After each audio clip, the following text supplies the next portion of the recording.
प्रेमी पुण्यात्माओं, भगवत रसिक भक्तजनों,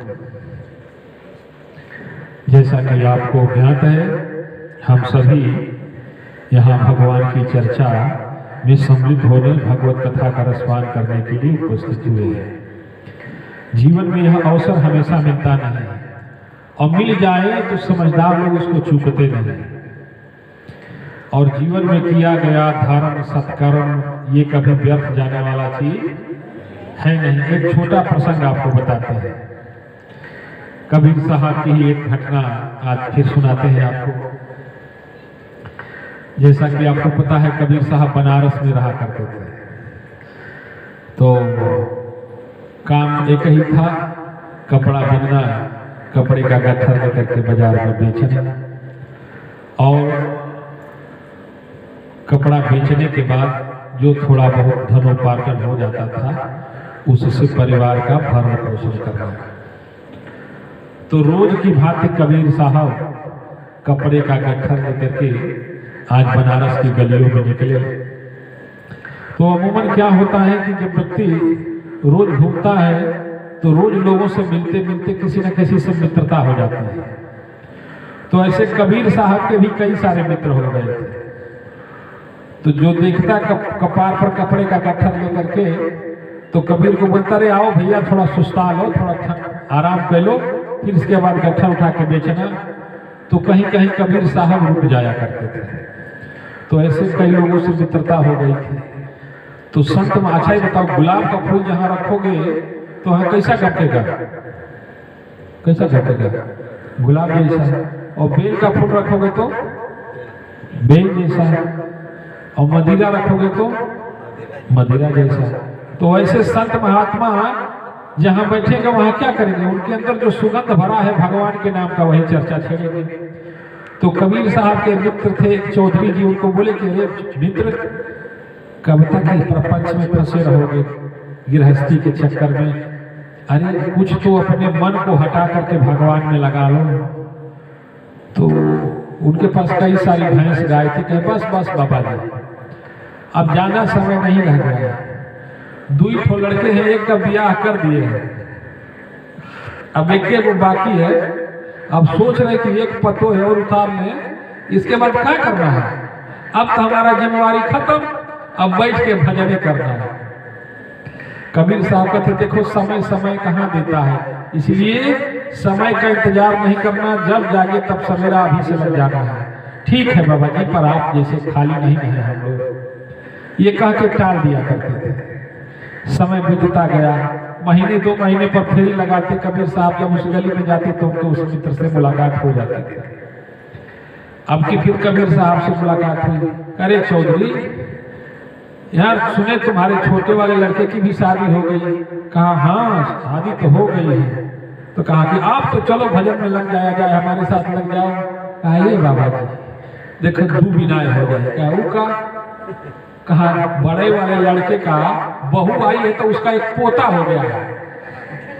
अब छोटा है, और बाबा बाबा कह के जब पास में आ जाता है ना, तो समझ लीजिए कि 4 को बात भी बोलते हैं तो भूल जाता है।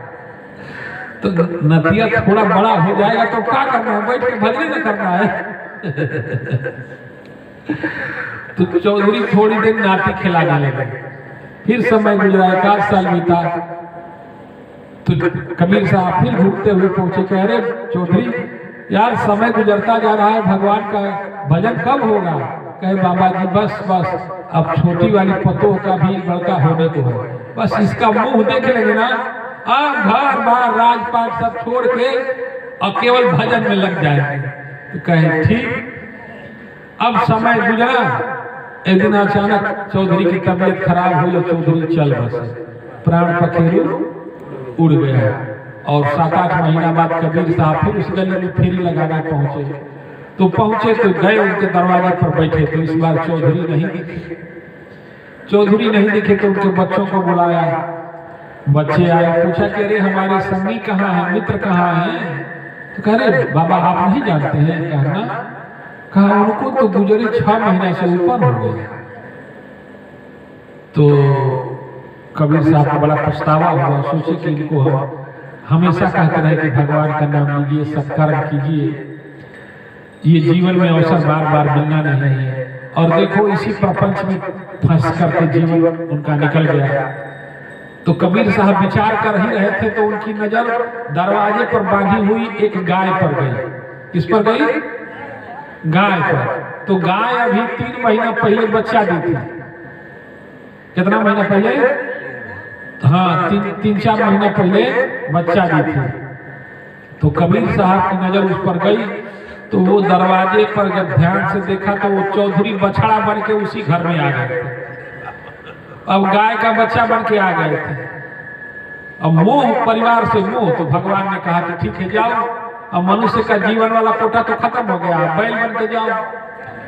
अब वो बच्चे क्या करते कि चौधरी जब जब गाय के थन में मुंह मारते कि हमार गाय है, हम दूध पिएंगे, और 2 तमाचा मुंह में लड़के मार करके और किनारे खूंटा में बांध देते थे। खाली बस आवत में दूध पिए, ये दूध पिए, और गाय के थन का सारा दूध निकाल लेते। और चौधरी जब गुस्से में आकर के कभी बच्चों को हुचियाते तो कहते कि अरे है देखा ये बछवा अभी नहीं मारा था, 2-4 तमाचा और मारते।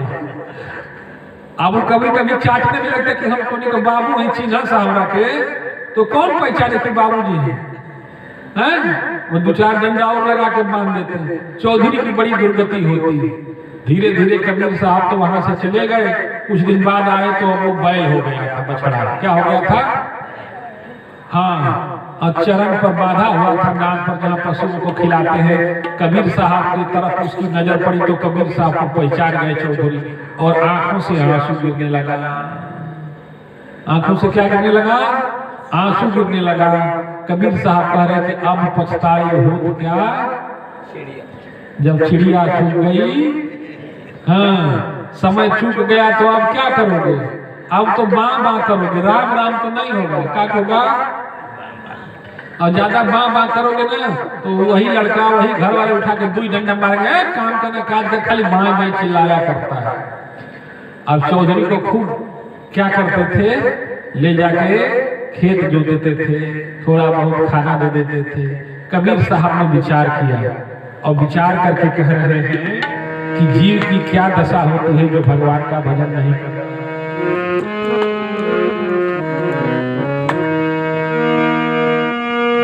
बैल बने हल में जुटे, फिर गाड़ी में दी।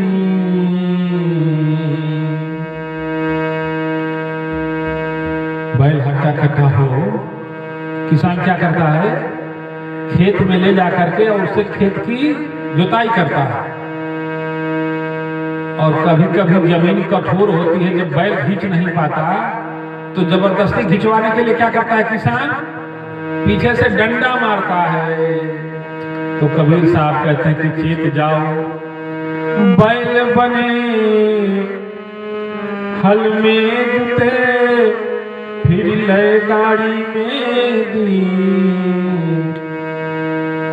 और बैल जोतने लायक, जब बैल खेत जोतने लायक नहीं रह जाता तो लोग क्या करते हैं, उस बैल को कोई बांध के खिलाएगा नहीं?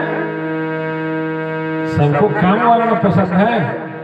तो किसान, वही किसान क्या करता है, गड़ीवान को बेच देता है कि चलो अभी खेत जोतने लायक नहीं है तो सड़क पर जाएगा, माल ढोएगा, तो पहिए नहीं ठगराना है।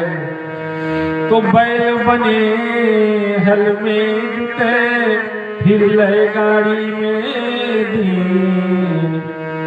और गड़ीवान जब तक शरीर में बल रहता है, माल ढोने लगा, तब तक खूब क्या करता है, माल लाद लाद के गाड़ी पर और ढोता है। लेकिन धीरे धीरे बैल हो जाता है पुराना, अब शरीर का बल हो जाता है कम, अब गाड़ी खींचने लायक भी नहीं रहता। अब गाड़ी खींचने लायक नहीं रहता तो कौन गड़ीवान बैठा के खिलाएगा बैल को? कोई खिलाएगा? अरे तुम लोग ना दानी धर्मात्मा हो कि बाबा लोगों को बैठा के खिला रहे हो। कौन खिलाएगा? तो अब गाड़ी खींचने लायक बैल नहीं रहा तो गड़ीवान भी खोजने लगा कि कोई गहकी मिल जाता तो इसको बेच देते, कुछ पैसा खाली हो जाता। बुढ़ा बैल रख के क्या करेंगे? तो कबीर साहब कहते हैं कि बैल बने हल में जुते, फिर ले गाड़ी में। अब गरीबान खोजता है कि तेली मिल जाता तो बढ़िया था। कहाँ तेली? क्योंकि तेली क्या करेगा, कोल्हू में इसको चलाएगा, ज्यादा दूर चलना नहीं है और ज्यादा भार है रे, कोल्हू का चक्कर लगाएगा। बैल बने हल में जुते फिर ले गाड़ी में दिन, तो तेली के कोल्हू चले फिर घेर कसाई। अब तेली क्या किया, तेली ले जाकर के उसको कोल्हू में बांध दिया और सरसों की घानी डालता जाए और बैल को डंडा मारता जाए, आंख पर पट्टी बांध के बैल चक्कर लगाता जाए कोल्हू के। चक्कर खाते खाते एक दिन चक्कर आया और चक्कर खा के बैल गिर गया, प्राण पखेरु निकल गया। अब तेली भी सोच रहा है कि अरे राम राम, अभी अभी मरा है, कसाई को बेच देंगे तो इसका मांस बिक जाएगा, कुछ पैसा मिल जाएगा। अभी अभी मरा है क्योंकि मर ज्यादा देर हो जाएगी तो कसाई भी नहीं खरीदेगा, तो भाग के गया कहाँ, कसाई के यहाँ। तो मांस कटी बोटी बिकी, मांस कटी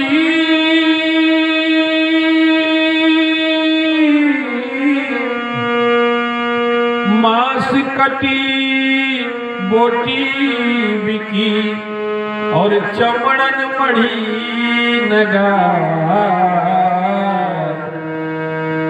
मांस काटा आया तो कसाई खरीद लिया और दुकान पर ले गया, उसका बोटी बोटी मांस काट करके बेच डाला और खाल में भूसा भर के और धूप में डाल दिया।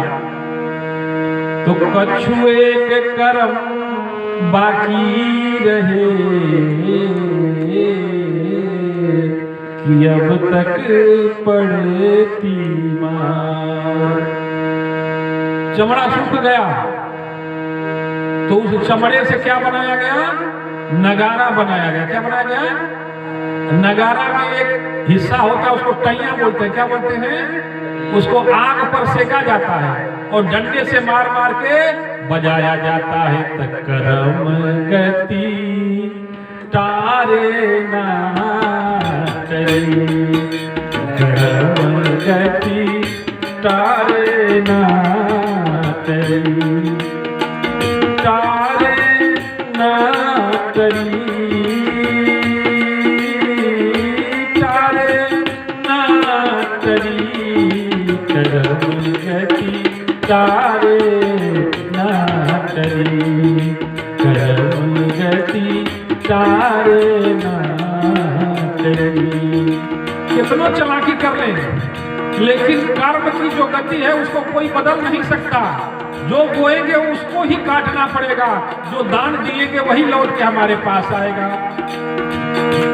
गुरु वशिष्ठ सो पंडित ज्ञानी, गुरु वशिष्ठ सो पंडित ज्ञानी, शोध के लगन धरी, शोध के लगन धरी, करम गति तारे ना तरी, करम गति तारे ना तरी, तारे ना तरी, हाँ तारे ना तरी, करम गति तारे ना तरी। परिणाम क्या हुआ, उतना बड़ा विद्वान वशिष्ठ जी ने बहुत सोच विचार के लगन निकाला था। राम जी और सीता जी का जीवन, दशरथ मरण हरण सीता को, दशरथ मरण हरण सीता को, वन में विपत परी, हाँ जी वन में विपत परी, करम गति तारे ना तरी, करम गति तारे ना तरी, करम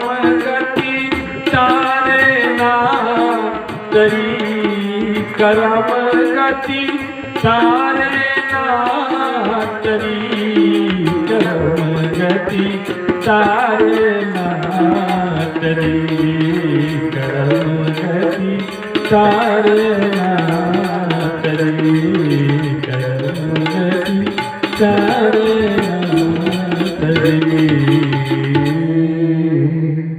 बोले सच्चिदानंद भगवान की। तो हमारा किया गया कर्म और उस कर्म का जो फल है, इससे हमको कोई दूर नहीं कर सकता। इसलिए सोच विचार के व्यक्ति को कर्म करना चाहिए। देखो, खूब बढ़िया से चावल दाल बनाया, शुद्ध घी डाला, अचार लिया, चटनी लिया, अब बढ़िया से खा रहे हैं, और उसी में एक कंकड़ आ गया मुंह में, तो क्या करते हो? खा जाते हो कि निकाल देते हो? एक कंकड़ पर जाने के कारण मुंह में गया हुआ उतना सुंदर स्वादिष्ट भोजन को थूकना पड़ता है। क्या करना पड़ता है?